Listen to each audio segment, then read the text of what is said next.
In this situation, just a few minutes to play. We're in overtime. Carlos may soon be in to kick the game winner, and your screen goes black. The power's off. Went crazy. It was like sheer panic. People were running all different directions trying to figure out what was going on. I just ran out to my car because I wanted to hear whether he got it or not. About 400 people in all were affected by the power outage, but Colorado Springs electrical plant operators say it seems like they got a million calls. Pass again, and this is a poorly thrown pass with great interception by Jim Ryan on the play. This is the only time they even threw the ball to Ozzie Newsome, and Jim Ryan makes a great return on the play to set up what we had thought would have been a touchdown. I'm not sure if we scored in this drive. Now, Broncos weren't able to get in the end zone, but you did get the field goal. As numerous turnovers in that first half. They fumbled, interceptions. You got to be worried when it was 10-10 at halftime. You didn't take advantage of it. Yeah, it's a little frustrating when you have those opportunities and don't make the plays. Broncos get in the column there with a field goal, 19 yards by Rich Carlos, rather 7-3 at that time. And we talked about the turnovers, one coming up. Yeah, well, we were tackling well the entire game, and we were really putting a lot of pressure on the running backs and hitting well. And, on this play, Greg Cragen causes a fumble, and King Woodard recovers the ball.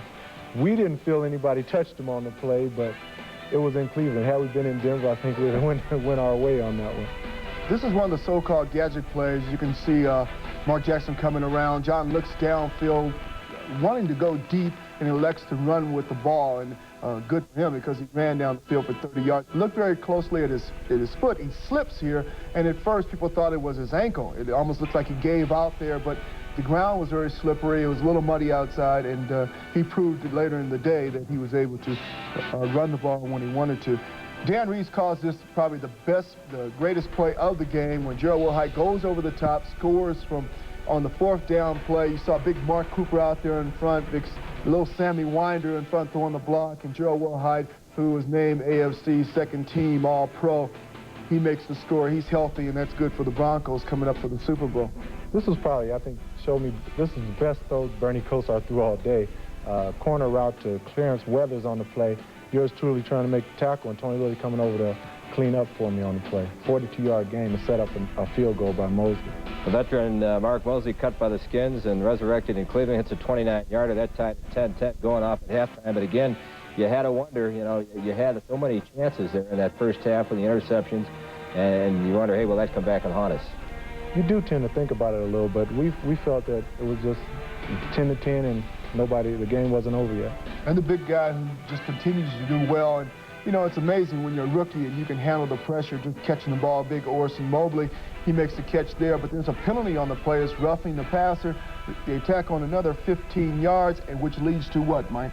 Another field goal. Carlos, perfect. Boy, what a year he's had. 13-10 Denver as Rich connects from 26 yards out. This is Kosar dropping back to pass again. We confused him a little bit with different things, different zone coverages and things. He had a little more success when we went man for man. This is one particular place I believe we might have been in a man-for-man defense on the play and gets a little short gain. Langhorne only had one catch that day. And there's our friend Mosley again connecting for the field goal. He, of course, had to be thinking he missed a clutch one against the Jets, but the Browns still came back to win it, tied at 13-all. Here comes a play that I wish I could take back and do over again because I think you'd get a different result. But this play, Brennan ran a corner route. We were in a blitz, and he adjusted to the ball well and made the catch. And when I fell down, your whole life passed in front of it was a touchdown that I will never forget. To start off this 98.5-yard drive, obviously we don't need to show where the ball was fumbled there and set up, but what we would like to show is just how the maturity and the poise of John Elway in the offensive line. Right here, he turns upfield, looks for Steve Sewell, who had come back from an injury, and Steve actually shields himself from the defender, keeps the ball wrapped around just to make the catch. And here, all you want to do is just move the ball down the field. John's next throw, he had been sacked prior to this. Mark Jackson makes a great move. He was double-teamed. He comes wide open in the middle of the field, and he has the ability to run after he catches the ball. And you can see here, he's going to have to learn in the future to get down once he gets hit instead of sitting around. But he gets it for 20 yards. Third and 18, but third and 18. It was third and 18. That's very true. And he gets 20 yards, makes the first down after that sack. And then John comes right back. Now watch the bullet pass that he throws here, right in the hole, very low, so the only person that can get the ball is Mark Jackson. It goes into overtime right here. And this is one ball you want to keep. And you'll see Vance Johnson just scoot off to the left and say, hey, let's take that ball back, buddy. Rookie mistake there by Mark Jackson. Let's not let this one get away. And the cheers for John, because this was a fantastic drive. Only Joe Montana has been the man that I've seen do that. And you can see how the fans' reactions were. They were in a state of shock at this time. John goes back to Orson Mobley, somebody he's been looking to in overtime over the past few weeks. Boom, the big guy makes a great catch. Now, we're talking about a man 6'6", flying out like that and coming down with the ball. And this, John was rolling out. He's going to look for Steve Watson, and he is just 1 foot shy of going over the line. This play would have been called back. And Dixon, the all-pro corner, goes up to try and chase John, leaves Steve Watson all by himself. He makes the catch to set up this field goal, Mike. And Dixon had said that was something they couldn't do, is to come up and Elway get out of that pocket. Well, you talk about pressure. Take a look at this. And I was under the goalpost, and for a moment I thought, uh-oh, it just went wide left. But as you can see, it got in there. Rich waited for a minute, and then the celebration began. Boy, what a feeling that must be. And for you, Dennis, huh? That was a great feeling for me, especially because when he kicked the ball, I was fastening my chin strap, getting ready to go back on the field. And I saw the referee's hands go up. It was an incredible feeling. I can't explain. Our photographers, Danny Wood and Dave DeLozier, John Kurt, our chief editor, was there, and Don Brookins. Jerry Shapiro just did a superb job getting on a very cold and trying afternoon, dodging dog biscuits out there. Did a great job. Dan Reeves up on the shoulders there, and locker room was wild, wasn't it? It was incredible. I'm sure, Butch, you've experienced that feeling, but I can't tell you. You can't explain it unless you've went through it, and that was a great feeling. All right, on the way to Pasadena. That is just great. It's hard to believe, and for the first time now since the second half of the season, you have won 2 ball games in a row and 2 ball games with some consistency. Yeah, I think that we didn't really worry about it. I think the media put more made more of that out of it than was necessary, because we knew it was a long season and things happen. But in the playoffs, you know, it's for the money, and that's the way we look at it. All right, of course, it was a wild and woolly scene at Stapleton Airport last night. Between 10 and 30,000 people showed up to welcome the Broncos back to the Mile High City. And Dennis, as you look at this scene, how did your teammates react to the support of the fans? This had to be incredible. I've never experienced anything like this. It was they were going wild when we came off the plane. I didn't expect to see that many people. It was incredible. It took us about an hour to get out of that airport. There's the AFC trophy being held on high, the Lamar Hunt trophy, and this city had to come to a standstill, I would think, in the last 5 minutes of that game yesterday. You probably could hear the roar all over the place when that field goal went through. I think Elway could buy the town. They would give it to him right now. Of course, you were a little late getting back to Denver, weren't you? Definitely. But the bomb threat on the plane, I guess that didn't bother anybody too much at that stage, I guess. The dog biscuits didn't even bother us out there. They did so many things. They barked at us all night before the game. You could hear barking outside. That was the craziest thing I've ever witnessed. I just couldn't see Cleveland Browns going to the Super Bowl with dog biscuits and all this. I couldn't understand. You surprised you're a 9-point underdog. That's an awful big spread for a team that you played well against and only lost to 3 earlier in the season. Well, it's kind of we've come to expect it because of every team we've played in the playoffs. Most people have written us off and expected us to lose the game. So I think we kind of enjoy being the underdog. Then when we become giant killers, people will really maybe they'll believe us then. All right, Super Bowl matchup, of course, is a rematch between Denver and the New York Giants the last 2 weekends. And they're excited, like the Broncos, to be headed for the Super Bowl. Now, Jeff Thomas reports they are very businesslike in their approach to a rematch with the Denver Broncos.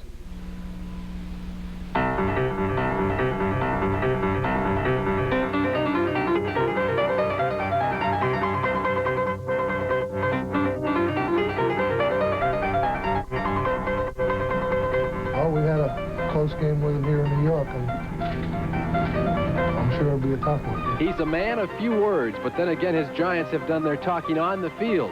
They have pro football's best record, and the Super Bowl to them is just another day on the schedule. We got a pretty good bunch of guys. Everyone's down to earth, and they only got one objective on their mind. That's win the Super Bowl, not to be a year ago. That they're almost impenetrable on defense. How did they match up offensively? They gave them a good game, the Broncos did. They sure did. The Broncos had almost 400 yards in total offense the last time they matched up. But when you look at the people they play against, the Lawrence Taylors, the Harry Carsons, they actually held them down. John Elway threw a couple interceptions, one to Martin, who ran it back for a touchdown, and that was really the difference in the ball game. I feel if they can control what they do, not have any turnovers, the Broncos, they can defeat the New York Giants. I don't think there's any doubt in their minds that they can't defeat them. What about the Giants, Dennis? Lionel Emanuel is just coming back. McConkey, they get the job done, but a great tight end in Bavaro. Yeah, they have a good group of receivers, but I think the key to their success is going to be Joe Morris. And if we can stop Joe Morris from running the ball effectively, we can handle their receivers. I think we match up well against their receivers. The last game we played, I don't think Bavaro had many catches. I don't think they threw the ball great. I think the last drive they scored was the only time they even went downfield successfully. So I think we have a great chance of being successful against them. All right, some final comments on the AFC Championship and the Super Bowl. That's next, which we both do. Very low-scoring game, and I think the Broncos can pull it out without turnovers. I think they have as good a chance as anybody. That 9 points is ridiculous. Dennis? I believe their defense doesn't score, we'll win the game. Okay, that should be simple enough, huh? That's our show for tonight. We started a training camp in Greeley several months ago. We thought we might just end up doing 20 editions of the Denver Huddle. It turns out we'll be doing 25 straight through the Super Bowl. Next week, we'll be live in Pasadena with our final edition of the Denver Huddle. That's it for this week. For Dennis and Butch, I'm Mike Nolan. Good night, everybody.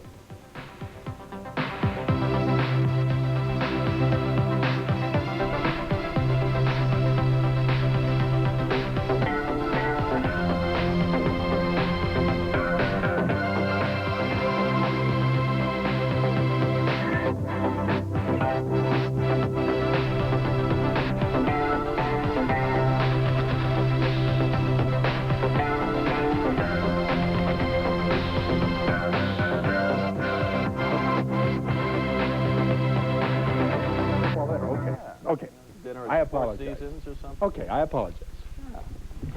No, a couple of days and then come on back. Oh, okay. We'll vote for that. I'm not going to even ask you what we're going to talk about tonight. Oh, we're going to talk about racquetball. No, the Broncos, and most especially John Elway, who may have finally silenced all his critics.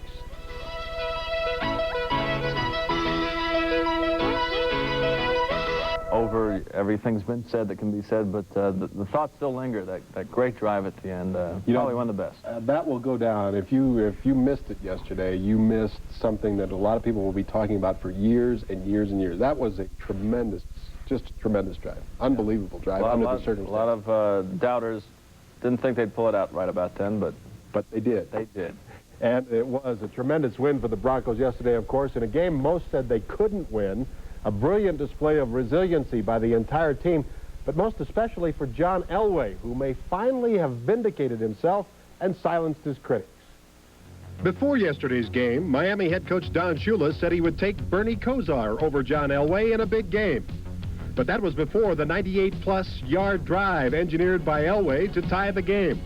And Shula and others may be singing a different tune now.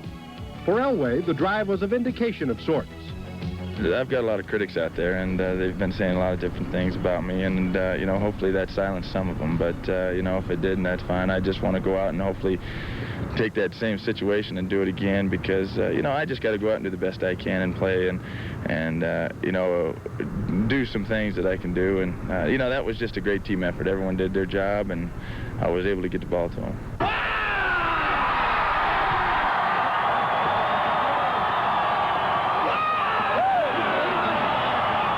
On that podium at Stapleton last night, you saw John Elway at his most emotional.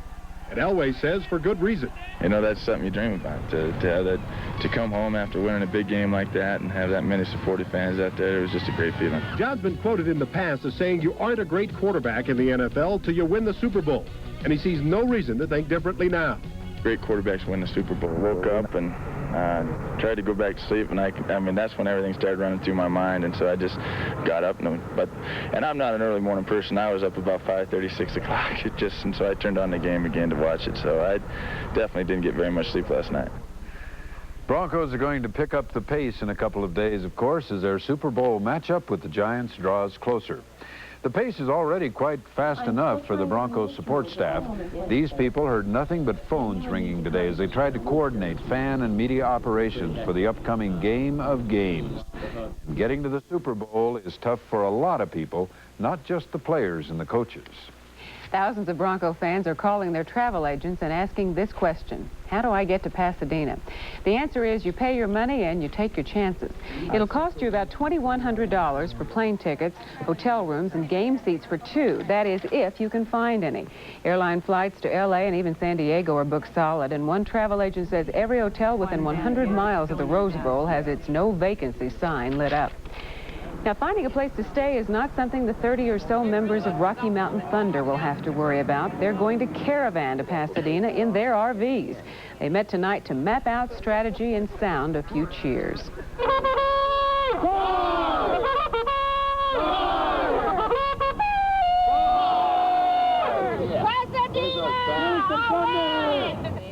Members of the Rocky Mountain Thunder are lacking only one thing now: Super Bowl tickets.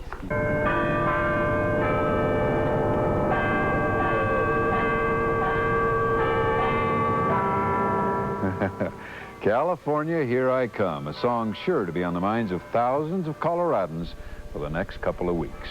The AFC champs are the reason that people are thinking about going to California, and we thank them. More than 15,000 screaming fans packed Stapleton to greet the Broncos last night. It seemed players and coaches were just as excited as the fans. But a much different scene in the Cleveland Browns locker room this morning. Players cleared out their lockers. One player says at least now he has time to get over the season's injuries. Another player assured all that the Browns would be back in the running for the Super Bowl next year. On the night beat, John Bowman, 7 News, Denver. Well, star owners say the best thing about winning the AFC title from their perspective is that if Denver is successful in the Super Bowl, stores will get another run on Bronco stuff in 2 weeks. The odds makers are already picking the Giants over the Broncos. Denver fans doubt that wisdom right now, but it's clear that the Giants fans are more than confident of a world championship. I've waited such a long time for this to happen. I'm just so excited for all of them, especially Harry Carson. What do you think about Denver's chances? Oh, forget about it. They'll be ridiculous. It's easy to see how important the fans are to the morale of a team. Colorado's Governor-elect Roy Romer is all ready to place a friendly bet on the Broncos' chances in the Super Bowl.